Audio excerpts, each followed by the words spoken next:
Hello everyone, welcome in the series. Supergates के द्वारा इस क्राइस्ट यूनिवर्सिटी सीरीज में आप सभी का स्वागत है। मैं Raghavendra Dwivedi, logical reasoning faculty.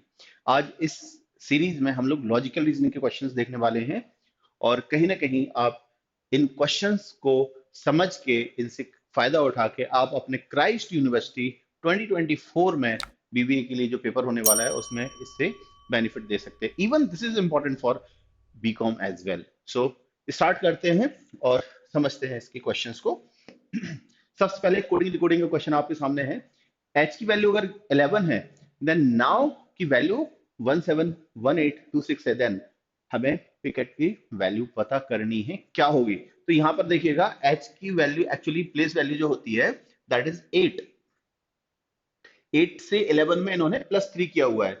यहां पर n 14 होता है तो 14 में +3 करके 17, ओ 15 होता है, 15 में +3 करके 18, W20 थर्ड अल्फाबेट होता है, उसमें +3 करके 26।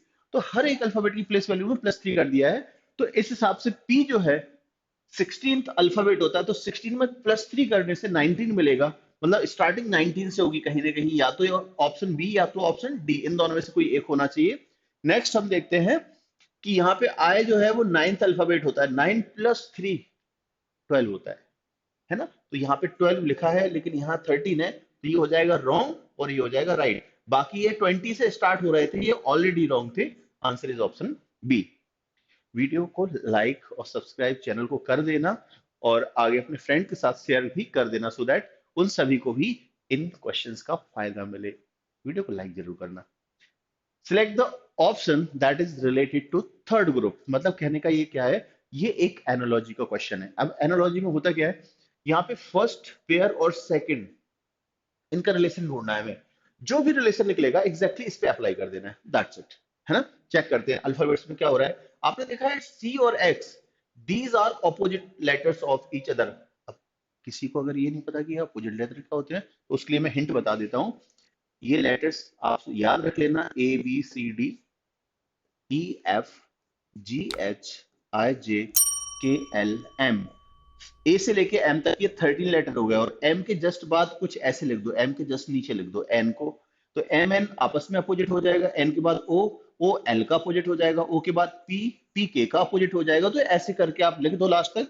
एक दूसरे के आमने सामने वाले लेटर्स एक दूसरे के अपोजिट कंसीडर किए जाते हैं। केपी, है ना। पी के बाद कौन आता है, Q, then R, S, T, U, V, W, X, Y and Z. तो these letters are opposite of each other, fine. तो सी एक्स का अपोजिट है, आप यहां पे देख सकते हो, है ना। एच एस का अपोजिट है, अगेन देख सकते हो। तो हर एक लेटर, ओ एल का, आर आई का, वी ई का अपोजिट है। तो आपको अपोजिट लेटर का यहां पर लॉजिक देखना है। तो जी का अपोजिट क्या होता है, टी। तो फर्स्ट लेटर टी से शुरुआत होगा, तो एस वाला ये दोनों ऑप्शन रिमूव हो जाएगा। अब जे का अपोजिट होता है क्यू, तो सेकंड लेटर क्यू मिलना चाहिए, यहां पर है, यहां पर नहीं है, ये रिमूव हो जाएगा। Answer is option A. सरल तरीके से समझने की कोशिश करते हैं क्वेश्चंस को। अब आते हैं क्वेश्चन नंबर 3 पे। यहां पर कोडिंग डिकोडिंग का क्वेश्चन है। 147 मींस स्प्रेड रेड पेन। इसका कोड दे रखा है, डिजिट को वर्ड में कन्वर्ट कर रखा है, बट हमें यह पता करना है the order of the digit and the order of the word are in similar order और नॉट। कैसे पता चले। और पूछा क्या है इस पे, पूछ रहे हैं which digit in that code means dust. तो हमें डस्ट का पता करना है, डस्ट किसके लिए यूज हो रहा है। तो देखो यहां पर हमें सबसे पहले समझना है कि डस्ट कहां पर है। डस्ट देखो, क्या इसमें डस्ट है, नहीं है। क्या इसमें डस्ट है, हाँ है। तो डस्ट में कहीं और भी कॉमन मिल रही है, कॉमन यहाँ पर डस्ट नहीं है। तो अब ये चीज समझ लो कि कौन सा ऐसा वर्ड है जो कॉमन मिल रहा है ना। तो ये देखो पेन यहां पर कॉमन है, यहां पर भी है। स्प्रेड रेड, स्प्रेड भी नहीं है, रेड भी नहीं है, अकेला पेन इन दोनों में कॉमन है। तो यहां 156 में, 147 में वन कॉमन आ रहा है, मतलब सीधी सी बात, ये जो वन है वो रेड के लिए यूज हो रहा होगा। अंडरस्टूड। अब यहां पर वन बचा है, तो वन को हम देख लेते हैं कि किसके लिए यूज हो रहा होगा वन। देखो वन यहां पर भी है, वन यहां पर भी है, क्लियर। अब इन दोनों में 164, तो वन का तो पता चल गया, वन किसके लिए यूज हो रहा है, पेन के लिए। वन का कोड तो पेन के लिए एसोसिएटेड हो चुका है। अब 64 यहां बचा हुआ है, और कहीं ना कहीं देखो वन और वन इन दोनों में कॉमन है, इसके अलावा रेड पेन, रेड भी नहीं है बट पेन है। तो पेन तो अपना पता चल चुका है, बचा कौन है, वन और रेड। एक्चुअली यहां से देखें तो वन और रेड इसमें बचा हुआ है। पेन के लिए तो वन, ये डिजिट वन हो चुका है, अब सिक्स फोर यहां से बचा हुआ है, तो सिक्स फोर यहां पे लिख देते हैं। अब इस वाली इक्वेशन में वन ऑलरेडी पेन के लिए जा चुका है, तो दो वर्ड क्या बच रहे हैं, डस्ट वन, है ना, वन और डस्ट, ये दो बच रहे हैं, और डिजिट क्या बच रहे हैं, फाइव सिक्स। ठीक है, अब इनमें वन का ऑलरेडी कॉमन आ जाएगा क्या, सिक्स। ठीक है, तो यहां से रेड का हो जाएगा फोर और डस्ट का हो जाएगा फाइव, तो डस्ट के लिए इन्होंने फाइव यूज किया हुआ है, ये तुम्हारे सामने इस तरह से आ जाएगा। क्लियर है, नेक्स्ट क्वेश्चन देखते हैं। एक सिलोजिज्म का क्वेश्चन है, सिलोजिज्म के क्वेश्चन के लिए आप समझते हैं कंडीशंस क्या गिवन है, some books are magazine, some books are magazine, some magazines are novel, है ना, ये हमें ऑलरेडी गिवन है। सिर्फ हमें इतना पार्ट कहा गया है जो कॉमन है, बुक्स का, मैगजीन का और मैगजीन का, नोवेल का, इतना पार्ट जो साइडेड है वो कहा गया है, बस इसके अलावा नहीं पता है। चेक करते हैं इन फिगर के बेस पर, some books are novel, book और नोवेल का डायरेक्ट इंफॉर्मेशन गिवन नहीं है, this is not necessarily true, this can be, this can be, but this is not definite true. Some novels are magazine, novel का part magazine के साथ यहां पे common हो रहा है, यस हो रहा है, this is definite true. No book is novel, अब बुक और नोवेल का again we are not sure, ऐसा होना जस्ट एक पॉसिबिलिटी है, जो अलग अलग दिख रहे हैं ऐसा होना जस्ट एक पॉसिबिलिटी है, बिकॉज इनको लेके कुछ ऐसा फिगर भी बनाया जा सकता था कि बुक सम पार्ट मैगजीन के साथ कॉमन है, मैगजीन सम पार्ट नोवेल के साथ कॉमन है, so they can cover each other as well, they can be separated as well, है ना, तो सब कुछ होना इनका पॉसिबल है, मतलब सम पार्ट इनका कॉमन होना भी पॉसिबल है बी और एन का, और अलग होना भी जैसा दिख रहा है वैसा भी हो सकता है, लेकिन इंडिविजुअली इनमें से ना फॉलो करते हुए होता क्या है, ये कॉम्प्लीमेंट्री पेयर बन जाता है सम और नो का, है ना। अगर आपको डिटेल समझना है तो मेरा यूट्यूब पे एक वीडियो पड़ा हुआ है, इधर और कैसे समझते हैं उसको आप देख सकते हैं, सुपर ग्रेड चैनल पर पड़ा हुआ है। तो यहाँ इधर वन और थ्री एंड टू एप्लीकेबल है, इधर वन और three and two, option D हो जाएगा, इसमें कॉम्प्लीमेंट्री पेयर बन रहा है। कॉम्प्लीमेंट्री पेयर का मतलब क्या होता है, जब ऑब्जेक्ट्स एक जैसे कॉमन दिख रहे हो एलिमेंट्स, और एक पॉजिटिव नेचर दूसरा नेगेटिव नेचर का हो, और ऐसा होने की पॉसिबिलिटीज हो, तो हमें इधर और लेना पड़ता है। अगेन एक क्वेश्चन है, ये ऑलरेडी जिपमेट एग्जाम में पूछा गया था, और यहाँ पर ये मल्टीपल एग्जाम में दिखा हुआ है, बहुत सारे एग्जाम में ये क्वेश्चन दिखा है, तुम्हारे क्राइस्ट में भी कहीं ना कहीं आने की संभावना इसमें रहती है, हो सकती है, बहुत फेमस क्वेश्चन है। Some Google is Twitter, Twitter, है ना। Next, no Twitter is Facebook, ठीक है। Next, all Facebook are WhatsApp, ये इनका फिगर बना है। अब देखते हैं, some WhatsApp are Google is possibility, some WhatsApp this circle, some WhatsApp are Google is possibility, इस व्हाट्सएप को हम अगर ऐसा एक्सपांड करते तो गूगल को वो कवर कर सकता था, yes this will follow, some WhatsApp का गूगल होने का पॉसिबिलिटी है। Some Twitter can never be, अब देखो कैन से कंफ्यूज नहीं हो रहा है, इन्होंने जो नेवर वर्ड यूज किया है इसका मतलब होता है 100% negative. Some Twitter are not Facebook, ऐसा ट्रीट करना चाहिए इसको, ठीक है। Some Twitter are not Facebook, तो क्या ऐसे ट्विटर है जो फेसबुक नहीं है, देखो कोई भी ट्विटर फेसबुक नहीं है, तो सम ट्विटर फेसबुक नहीं है, ये बात भी सही होगी, तो आंसर हो जाएगा both the conclusions are true. Next, यहां पर क्वेश्चन सिक्स में बोला है B is father of Q, इसको बनाने की कोशिश करते हैं। B is father of Q, B has only two children, मतलब इसका कोई एक चाइल्ड और होगा। Q is the brother of R, मतलब यहां पर हमें आर लेना पड़ेगा, and Q is brother of R, तो बी के दो चाइल्ड कौन हो जाएंगे, क्यू और आर हो जाएंगे। R is the daughter of P, R daughter अभी बी की भी है लेकिन पी की भी है, तो पी मदर होनी चाहिए आर और क्यू दोनों की, बी की डॉटर बन जाएगी और पी की भी डॉटर बन जाएगी, तो ये कपल रिलेशन में आ जाएंगे, ठीक है। A is granddaughter of P, है ना, A is granddaughter of P. अब यहां पर एक चीज समझनी पड़ेगी, A is granddaughter of P कैसे बना सकते हैं, यहां पर भी हो सकता है ए, यहां पर भी हो सकता है, ठीक है। S is father of A, S is father of A, A is granddaughter of P, S is father of, इसका मतलब सीधा सा है, क्यों फादर नहीं हो सकते, एस को यहां आर का हस्बैंड लेना पड़ेगा, S is father of A, ये चीज हो जाएगी।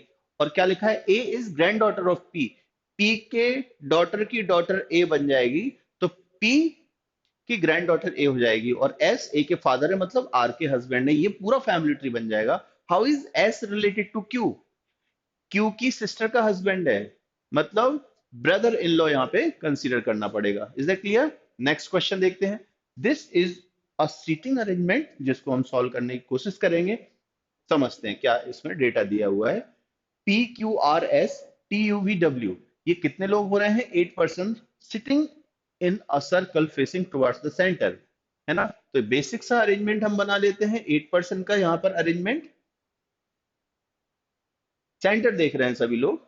W to immediate left of P but not neighbour of T and S। अब यहां पर होगा क्या, नेगेटिव स्टेटमेंट है, होल्ड करो, पॉजिटिव ढूंढो जो डायरेक्ट इंफॉर्मेशन है ना। हम थर्ड से स्टार्ट कर सकते हैं, मैक्सिमम इंफॉर्मेशन यहाँ कवर हो रही है। R is between T and U, तो R T और U के बीच में है, इसका एक मतलब और निकलता है, R T और U के बीच में है, इस तरह से भी हो सकता है। लेकिन सेकंड में बोल रहा है U is to immediate right of Q, है ना।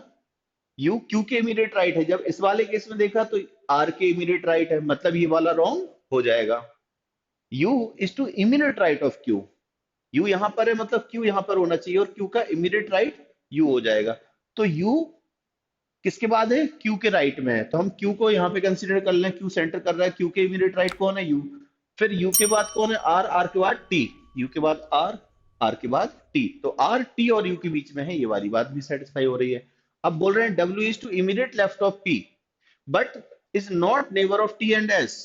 W is immediate left of P, तो डब्ल्यू इस वाली पोजीशन पे तो नहीं हो सकता, क्यों, ये क्यू की इमीडिएट लेफ्ट है। तो अब डब्ल्यू के लिए कितनी पोजीशन बची हुई है।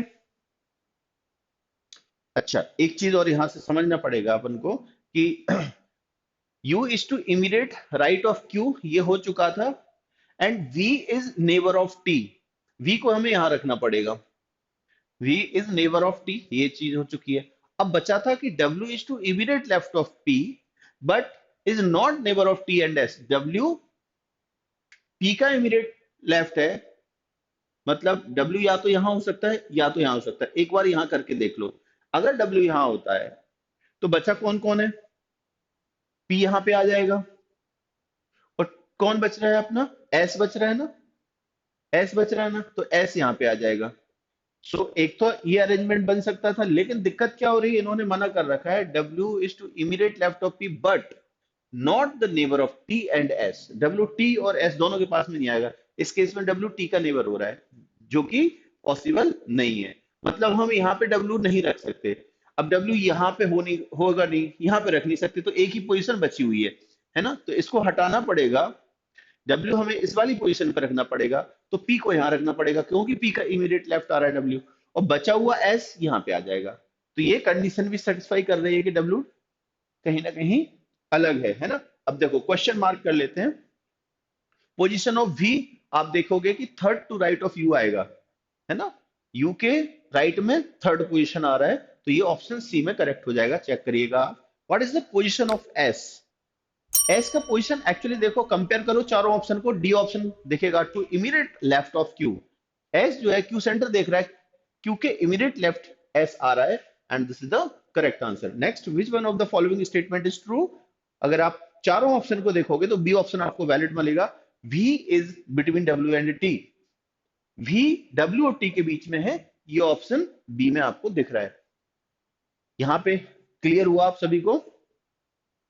नेक्स्ट देखते हैं, आज का ये लास्ट क्वेश्चन है, वीडियो को प्लीज लाइक जरूर करें।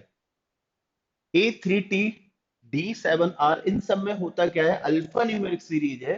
अब आपकी प्रायोरिटी क्या होनी चाहिए, कोई भी चीज आपको एक मिल जाए, जैसे नंबर 3 7 16, अगर इनमें देखो अकेले नंबर को 3 7 में कितना हुआ है, +4 हुआ है, 7 और 16 में कितना हो रहा है, 9, है ना। 16 और 35 में कितना हो रहा है, तो 16 में कितना ऐड करने से 35 मिल रहा है, 16 और ये 19 आई थिंक ना, नहीं नहीं नहीं, 16, 26, है ना, 16 10 26 10 36, आई मीन ये हो जाएगा 19। ओके, ठीक है। फिर इसके बाद अपन को देखना पड़ेगा 74, तो 35, 70 और 4 74, आई मीन 39 आ रहा है ये।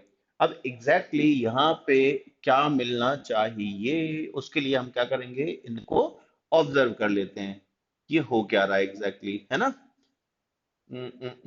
इनका फर्दर गैप देखें तो 5 का गैप मिला इनमें, 10 का गैप मिला इनमें, 20 का गैप मिला, बराबर है, बढ़िया चल रहा है। तो यहाँ पे जो नंबर आने वाला है उन दोनों में कितना गैप होना चाहिए, इसका डबल ये, इसका डबल ये, तो इसका डबल 40 होना चाहिए। मतलब सीधी सी बात क्या है, this plus this equal to this plus this equal to this, तो इस ट्रेंड से this plus this equal to this number, मतलब हमें कितना मिल जाएगा, 79 मिल जाएगा।